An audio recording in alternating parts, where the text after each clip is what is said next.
పొట్టకూటి కోసం గల్ఫ్ కంట్రీలకు వెళ్ళిన వారి కష్టాలు వర్ణాతీతంగా మారుతున్నాయి.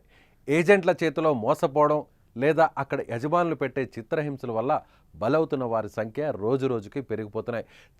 చాలని జీతాలతో బతుకు భారంగా మారిన కొందరు సగటు జీవుల కష్టాల కడల నుంచి గట్టెక్కడానికి ఎడారి దేశాలకు వెళ్తున్నారు. తీరా అక్కడికి వెళ్ళిన తర్వాత ఏజెంట్ల చేతిలో మోసపోవడమో లేదా ఇబ్బందులకు గురవుతూ సామాజిక మాధ్యమాల్లో పోస్ట్ చేస్తున్నారు.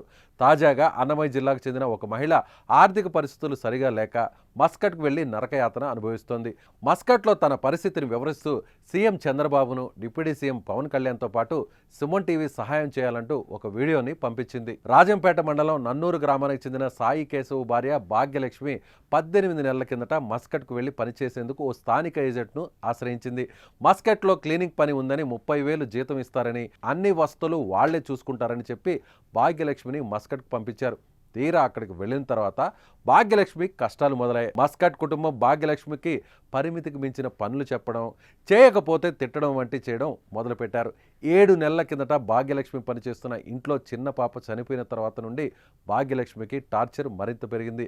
రోజుకు 18 గంటలు పని చేయించుకోవడం మొదలుపెట్టారు. ఇంట్లో చిన్న పెద్ద అనే సంబంధం లేకుండా ప్రతి ఒక్కరూ కొట్టడం స్టార్ట్ చేశారు.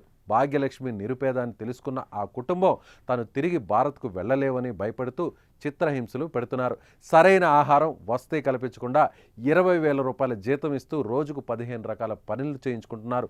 భాగ్యలక్ష్మి ఎదుర్కొంటున్న సమస్యల గురించి కుటుంబ సభ్యులకు చెప్పింది.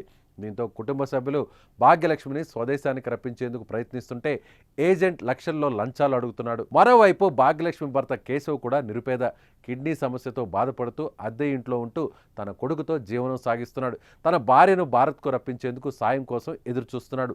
బాధిత మహిళను స్వదేశానికి తీసుకువచ్చేలా ఏపీ ప్రభుత్వం చర్యలు తీసుకోవాలని కోరుతున్నాడు. మీలో ఎవరైనా ఉపాధి కోసం గల్ఫ్ దేశాలు వెళ్లాలనుకుంటే గల్ఫ్ దేశాలకు వెళ్లే ముందు అక్కడ పరిస్థితుల గురించి తెలుసుకోవడం మంచిది. అందుకు తగిన జాగ్రత్తలు తీసుకోవడం చాలా ముఖ్యం. ముఖ్యంగా ఉద్యోగాల కోసం వెళ్ళేవారు నకిలీ ఏజెంట్ల విషయంలో జాగ్రత్తగా ఉండాలి. కాబట్టి అన్ని విషయాలు పూర్తిగా నిర్ధారించుకున్న తర్వాతే వెళ్ళండి.